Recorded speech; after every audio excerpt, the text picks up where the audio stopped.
Sejak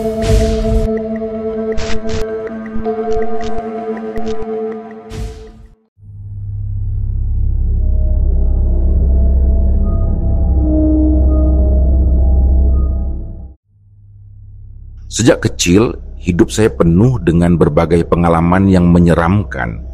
Namun semua itu memberikan pelajaran dan hikmah yang tak ternilai. Setiap peristiwa menambah pemahaman saya akan dunia yang seringkali tak kasat mata, mengajarkan saya untuk menghargai perbedaan setiap sisi dimensi kehidupan. Pengalaman-pengalaman ini membentuk cara pandang saya, membuat saya lebih peka terhadap hal-hal yang mungkin bagi sebagian orang dianggap tak masuk akal. Suatu hari, seorang teman lama yang biasa dipanggil Bang Daud mengajak saya untuk mengunjungi sebuah daerah yang sudah lama terkenal dengan kisah-kisah seramnya. Ia dengan penuh semangat menceritakan tentang sebuah rumah tua yang katanya tak berpenghuni dan penuh dengan aura mistis. Konon, banyak orang yang pernah melihat hal-hal di luar nalar di tempat itu, mulai dari penampakan makhluk halus hingga suara-suara aneh yang terdengar di malam hari. Bang Daud meyakinkan saya bahwa semuanya aman dan tak perlu khawatir, karena ia sudah mengenal baik Pak RT dan Hansip setempat. Sambil terus merapikan rambut gondrongnya yang acak-acakan, ia berbicara dengan antusiasme yang sulit ditolak. Waktu itu sekitar tahun 2008, kami bertiga duduk di meja makan rumah Teteh, membahas rencana petualangan seram ini. Selain saya dan Bang Daud, ada juga Aldo, teman saya yang lain. Kami sedang berada di daerah Cimahi, Lewi Gajah, lebih tepatnya di selatan menuju Batu Jajar, sebuah kampung kecil yang masih sepi. Daerah itu hanya memiliki satu kompleks besar yang baru berdiri, dan kampung yang kami tuju terletak di belakang kompleks tersebut. Menurut warga setempat, banyak hal aneh yang sering terjadi di sana. Beberapa orang bahkan mengaku melihat penampakan makhluk halus dan mengalami kejadian yang di luar logika.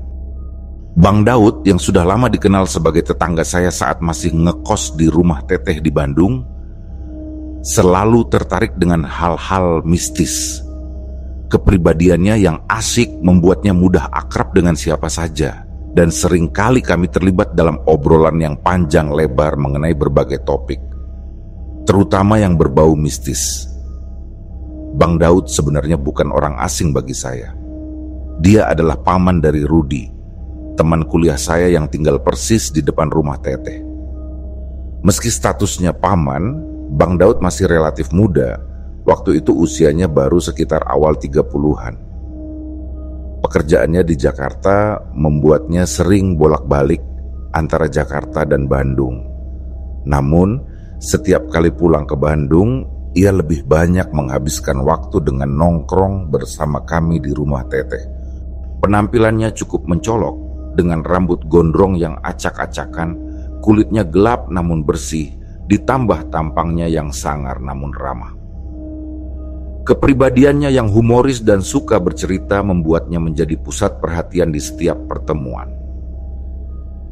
Ketika ia mulai bercerita, waktu seolah berhenti, dan semua orang yang mendengarkannya akan larut dalam kisah-kisah yang ia sampaikan. Tidak heran, rumah Teteh seringkali menjadi tempat berkumpul kami hingga larut malam, terutama saat Bang Daud ada di Bandung. Salah satu hal yang paling menarik dari Bang Daud adalah ketertarikannya yang mendalam pada segala hal yang berbau mistis dan perhantuan.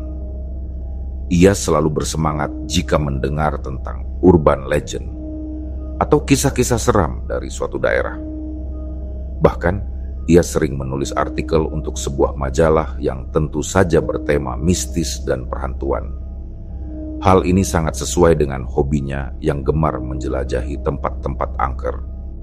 Beberapa kali saya dan teman-teman berhasil diajak olehnya untuk mengunjungi tempat-tempat yang dikenal angker, bukan untuk menantang, tetapi lebih karena rasa penasaran yang tak tertahankan.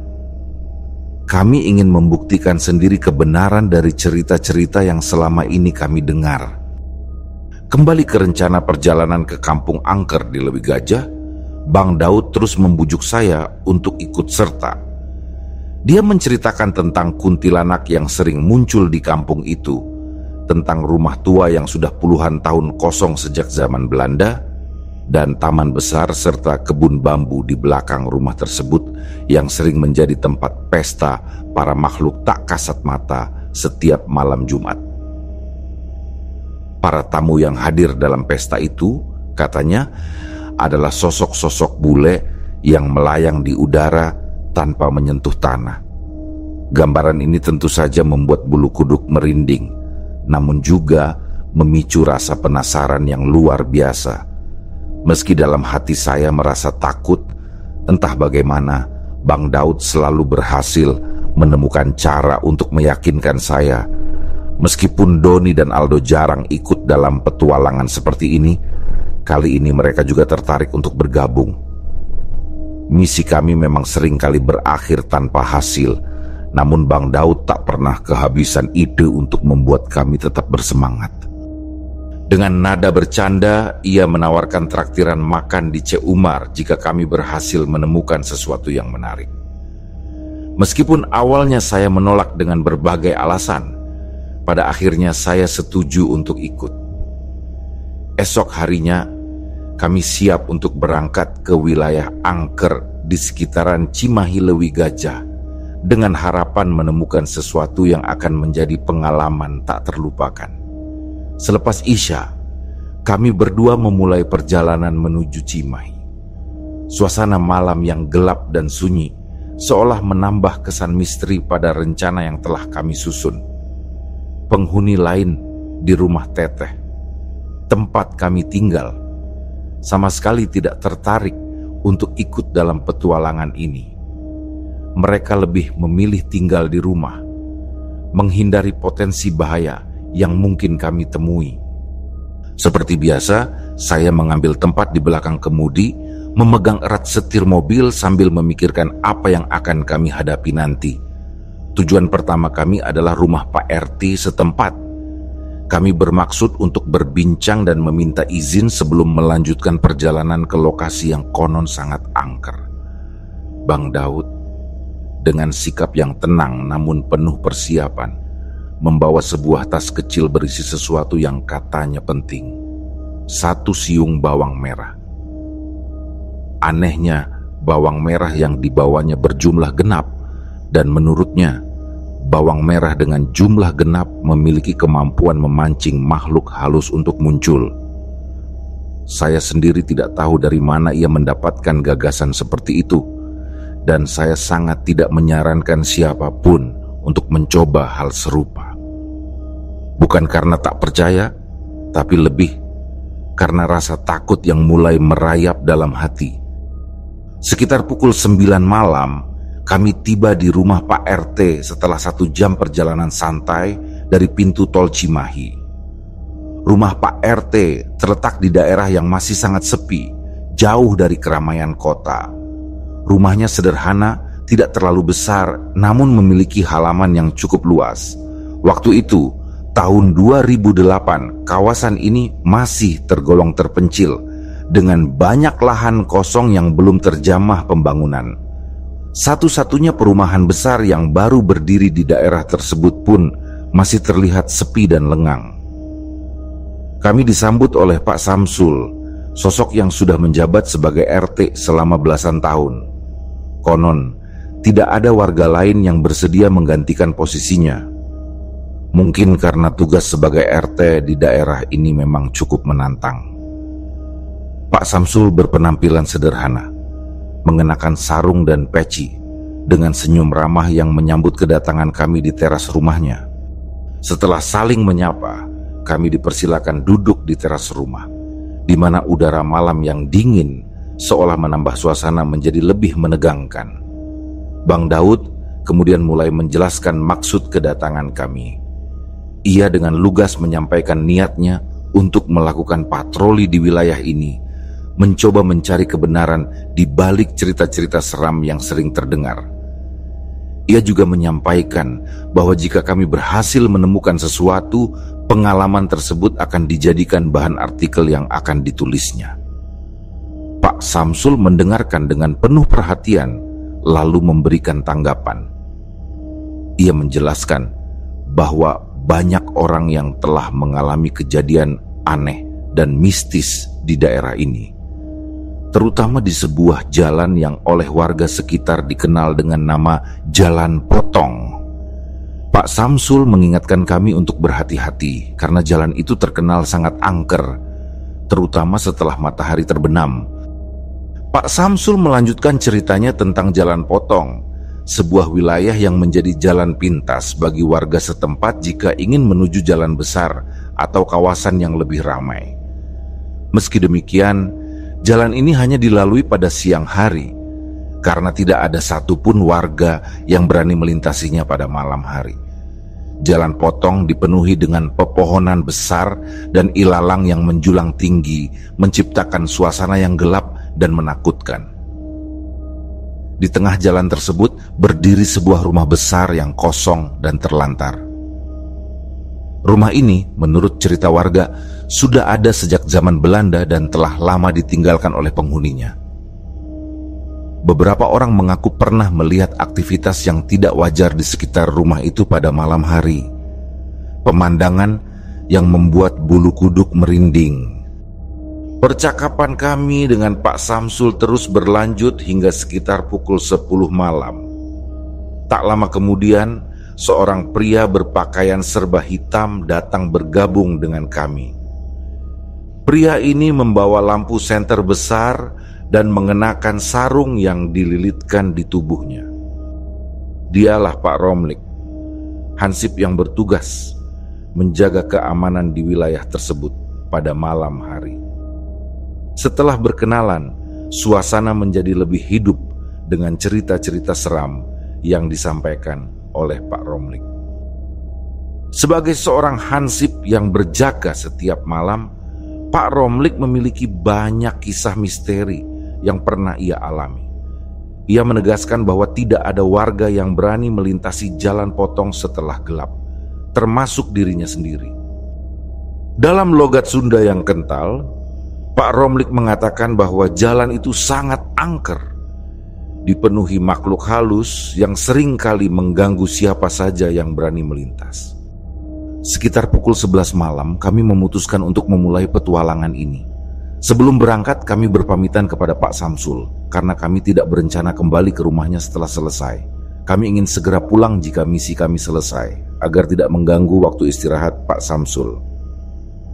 Dengan diantar oleh Pak Romlik, kami menuju Jalan Potong, tempat angker yang telah diceritakan sebelumnya. Perjalanan menuju lokasi itu tidak memakan waktu lama, hanya sekitar 15 menit. Sepanjang perjalanan, suasana semakin mencekam dengan pepohonan besar yang mengapit jalan dan semak belukar yang menghalangi pandangan. Tidak ada rumah penduduk di sekitar situ, hanya satu bangunan besar yang berdiri tegak dalam kegelapan. Sebuah rumah kosong yang terlihat suram dan menakutkan. Setelah tiba di depan rumah kosong tersebut, kami memutuskan untuk berhenti. Mobil kami parkir tepat di depan gerbang rumah, namun kami tidak masuk ke dalam halaman. Pak Romlik yang tampak semakin waspada mengingatkan kami untuk berhati-hati. Ia mengatakan bahwa ia hanya akan mengantar kami sampai di sini, karena harus melanjutkan patroli keliling kampung. Sebelum pergi, Bang Daud sempat bertanya apakah kami diperbolehkan masuk ke dalam rumah tersebut. Pak Romlik sedikit terkejut dengan pertanyaan itu, namun ia menjawab dengan tegas bahwa kami bisa masuk jika berani. Ia menceritakan bahwa terakhir kali ia masuk ke rumah itu bersama Pak Samsul, pintunya sudah rusak dan tidak terkunci. Namun, ia mengingatkan kami sekali lagi untuk berhati-hati, karena suasana di dalam rumah itu sangat menyeramkan. Setelah memberikan pesan terakhirnya, Pak Romlik meninggalkan kami berdua di depan rumah yang kini tampak semakin angker dalam gelap malam. Suasana menjadi hening, hanya terdengar suara angin yang berhembus pelan, seolah mengantarkan kami pada misteri yang menanti di dalam rumah tua itu. Malam Jumat Kliwon itu atmosfer terasa berbeda. Kami berada di tengah-tengah wilayah yang sudah lama dikenal sebagai tempat yang angker, penuh dengan cerita-cerita mistis yang menakutkan. Kami memarkir mobil di depan sebuah rumah bertingkat yang telah lama ditinggalkan. Rumah itu tampak begitu seram, dengan dindingnya yang kusam dan jendelanya yang retak. Aura suram menyelimuti sekelilingnya, seolah ada sesuatu yang tak kasat mata tengah mengintai dari balik kegelapan. Bangunan itu memancarkan suasana yang dingin, seakan menyambut siapapun yang berani mendekat dengan tatapan yang menakutkan. Dalam suasana yang mencekam ini, Bang Daud yang duduk di sampingku tampak santai seperti biasa. Dia tak sedikit pun menunjukkan ketakutan, malah terlihat menikmati setiap detik yang berlalu. Adrenalin seakan menjadi teman sejatinya di malam itu. Baginya, suasana horor semacam ini adalah sesuatu yang mengasyikkan, menantang, dan penuh gairah. Berbeda denganku, yang sejak pertama kali datang sudah dilanda rasa takut. Seiring berputarnya jarum, jam menuju tengah malam, perasaan itu semakin mencekam, seolah tiap detik membawa kami lebih dekat pada sesuatu yang tak diinginkan. Keheningan yang melingkupi tempat itu membuat kegelisahanku semakin nyata. Jendela mobil dibiarkan terbuka lebar, membiarkan angin dingin malam menyelinap masuk. Sesekali angin berhembus dengan lembut, tetapi terasa aneh. Seperti ada sesuatu yang menggerakkannya, bukan sekadar aliran angin biasa. Malam itu begitu sunyi. Tak ada suara kendaraan, tak ada langkah kaki. Hanya sesekali terdengar suara jangkrik dan serangga malam yang sahut menyahut, menambah kesan misterius. Di sebelah kanan, rumah kosong bertingkat 2 berdiri dengan keangkerannya. Di sebelah kiri, pepohonan rindang dan ilalang tinggi menambah kesan sepi dan terpencil.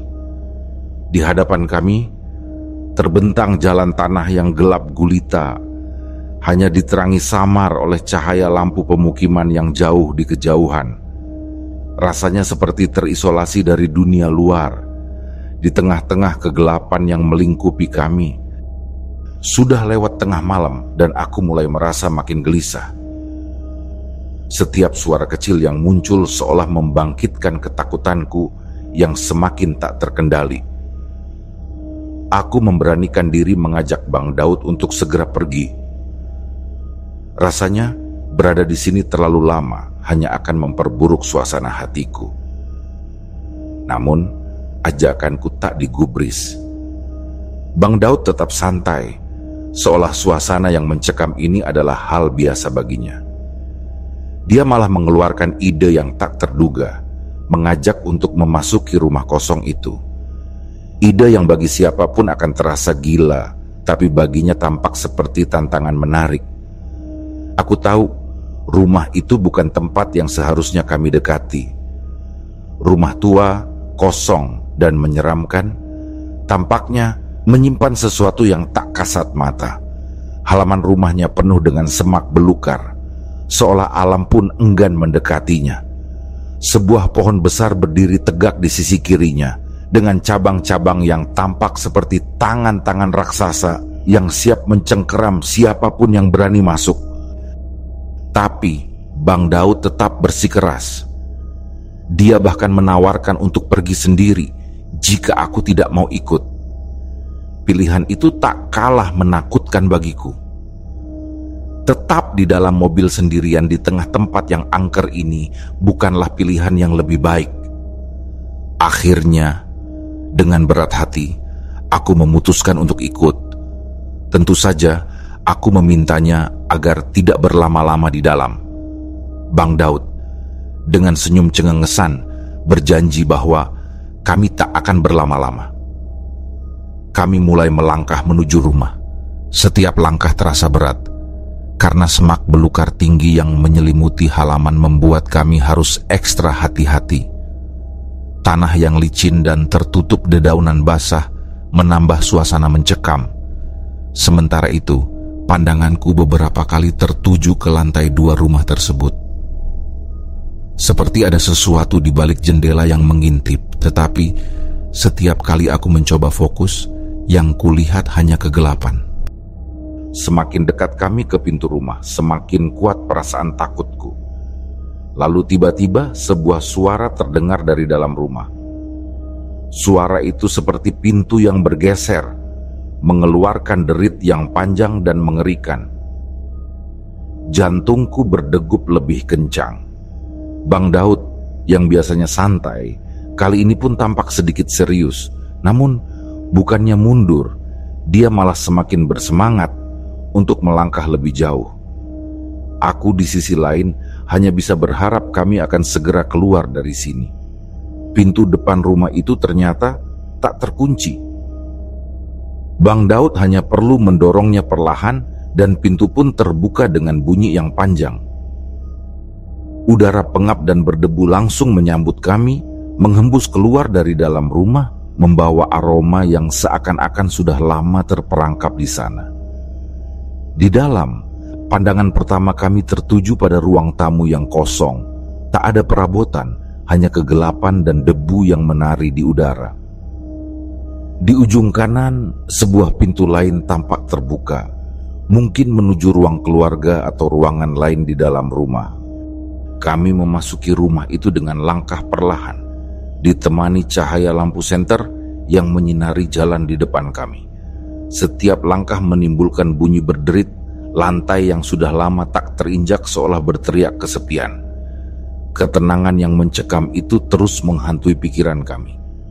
Ketika kami hampir sampai di pintu kedua yang mengarah ke ruang tengah, suara pintu terbuka kembali terdengar. Kali ini, suara itu berasal dari lantai atas. Rasa takutku semakin menjadi-jadi, tetapi Bang Daud tetap kukuh melangkah maju. Dia seperti terpanggil untuk menyelesaikan petualangannya di rumah ini. Kami terus berjalan, kini berada di dalam ruang tamu yang lebih dalam. Lampu senter kami menyorot setiap sudut, menyentuh dinding dan lantai yang penuh debu. Cahaya itu memperlihatkan betapa lamanya rumah ini ditinggalkan. Di sebelah kiri ada tangga yang menuju lantai 2. Tangga itu tampak berdebu tebal, seolah sudah bertahun-tahun tak ada yang menginjaknya. Hawa dingin semakin terasa. Semakin dalam kami masuk, semakin mencekam perasaan yang menyelimuti. Setelah menyusuri ruang tamu dan mendengar suara-suara aneh dari lantai atas, kami memutuskan untuk melangkah lebih jauh ke bagian belakang rumah. Udara semakin pengap, dan kegelapan seolah memeluk setiap sudut ruang. Di ujung kanan ruang tengah kami menemukan sebuah ruangan tanpa pintu. Sekilas, ruangan itu terlihat seperti ruang makan, mengingat letaknya yang bersebelahan dengan sebuah ruangan yang lebih kecil, tempat di mana wastafel tua terlihat. Wastafel itu tampak kotor, dengan sisa-sisa debu dan kotoran yang menempel di sekelilingnya. Di sana, kami menyadari bahwa ruangan itu adalah dapur yang dipisahkan dari ruang makan hanya oleh dinding rendah berbentuk meja bar panjang. Meja itu setinggi perut orang dewasa, dan meskipun tampak biasa, suasana di sekitar dapur terasa sangat tidak nyaman.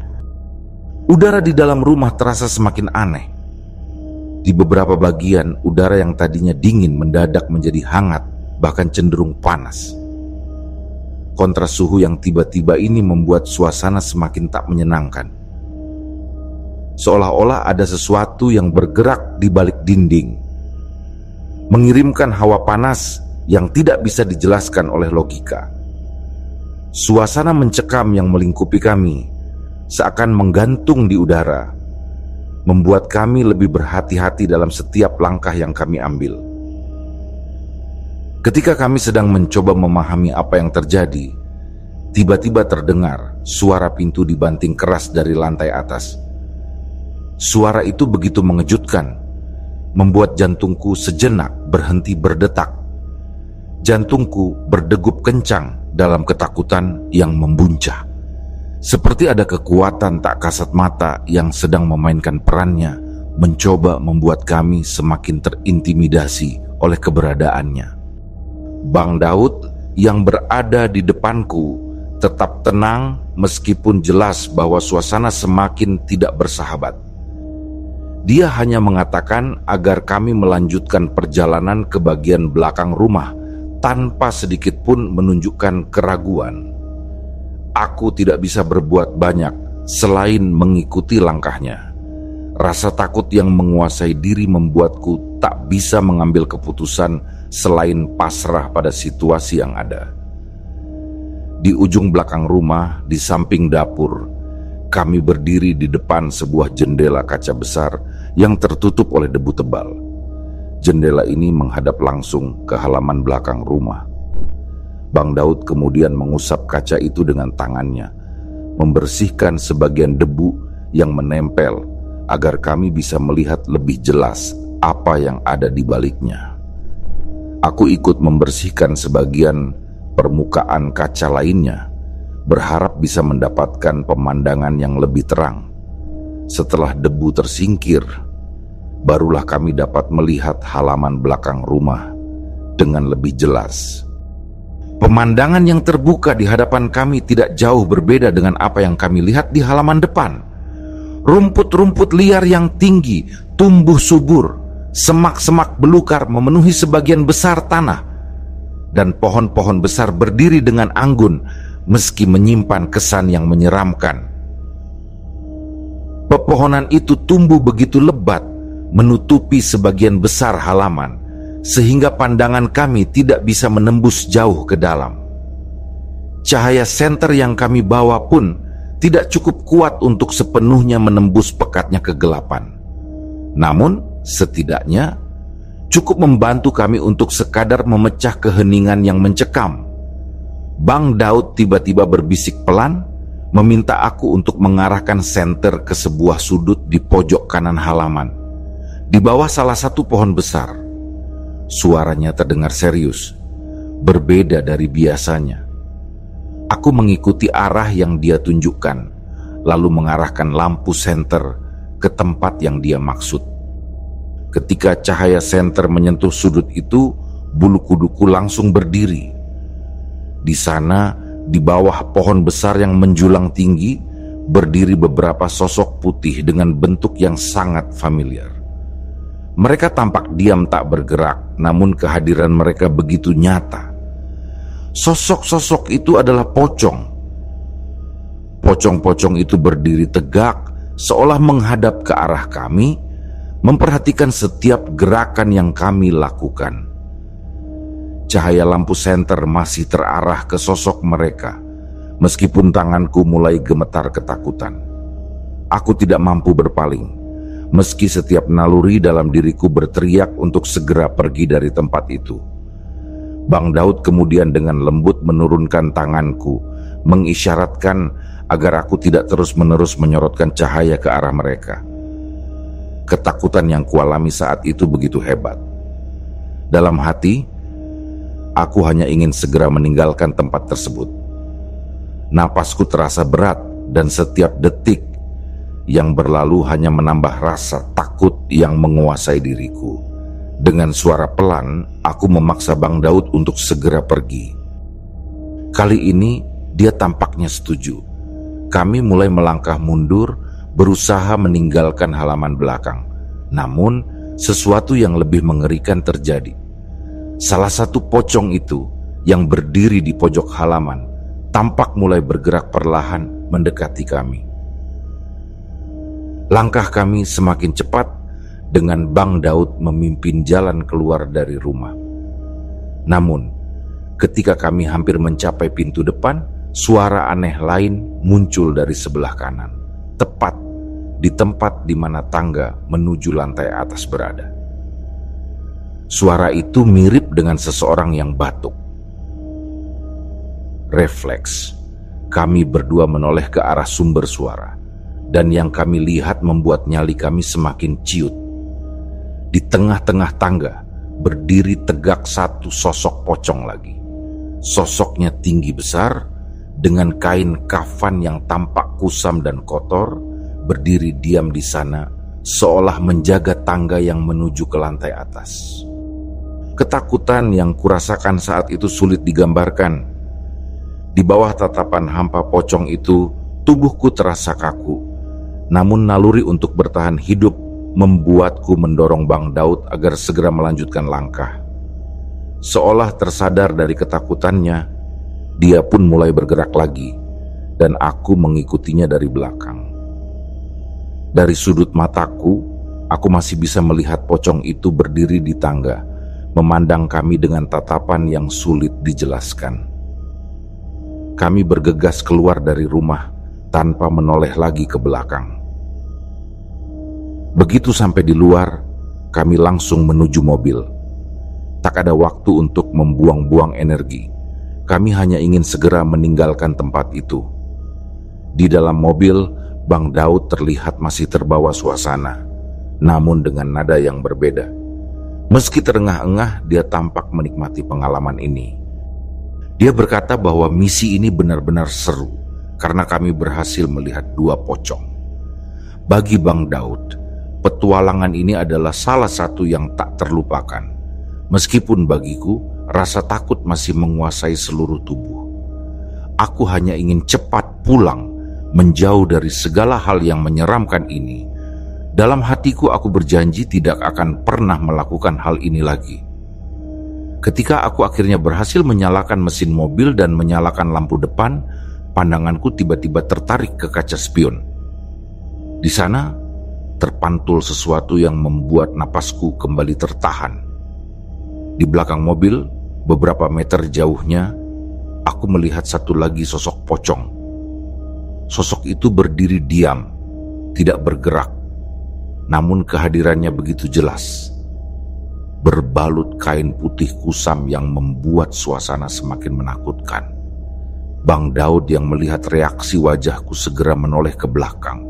Dia pun terkejut lalu memintaku untuk segera menjalankan mobil. Dengan tangan gemetar, aku menginjak pedal gas, perlahan namun pasti, meninggalkan rumah seram itu. Kami melaju dengan cepat menuju jalan besar, berharap tak ada lagi yang mengikuti kami. Namun, dalam perjalanan menuju jalan utama, sekali lagi kami melihat sosok pocong berdiri di pinggir jalan. Sosok itu tampak diam saja, tidak bergerak, hanya menatap kami dengan tatapan kosong sampai kami benar-benar melintas di depannya. Beberapa menit kemudian, kami akhirnya tiba di jalan besar. Daerah yang sudah tak lagi mencekam, di mana cahaya lampu-lampu jalan membuat suasana kembali normal. Meski begitu, perasaan mencekam yang telah kami alami malam itu masih terus menghantui pikiranku. Hari berikutnya, Bang Daud kembali ke rumah Pak RT sendirian. Dia ingin menceritakan pengalaman malam itu.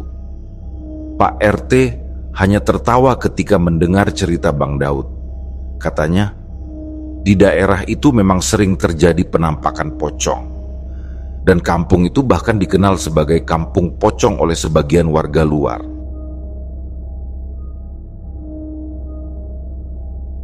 Demikianlah kisah yang kami bawakan ini. Semoga kisah ini dapat menghibur teman-teman semua dan diharapkan cerita ini bisa bermanfaat. Baiklah, terima kasih untuk teman-teman yang telah mendengarkan cerita ini dan juga yang telah mendukung channel ini. Semoga kebaikan yang dilakukan teman-teman dibalas oleh Allah Subhanahu wa Ta'ala dengan hal-hal yang lebih baik dan lebih bermanfaat dalam kehidupan. Saya mohon maaf apabila ada kesalahan dalam perkataan ataupun pengucapan dalam menceritakan kisah ini. Sampai jumpa lagi di kisah kami berikutnya. Semoga sehat dan sukses selalu untuk kita semua.